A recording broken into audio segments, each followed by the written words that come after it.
Hello dear subscribers, today I will tell you how you can easily fix this error. Here you can see it, NSIS error in Windows. So how we can fix it? You can see this error when you try to open some installation file or some exe file, and when you try to open it you see this error. So how we can fix it? First you need to go to search tab and just write in search tab cmd, and you will see command prompt. So right click on it and choose run as administrator. Click here yes, and now you need to get your, for example, I will choose Google Chrome, but you choose file. You also can't open, you see error when you open it. So just click on this file and just drag it here to your command line.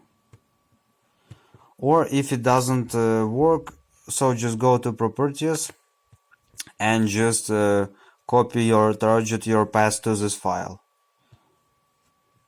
So also you can do it manually if you want.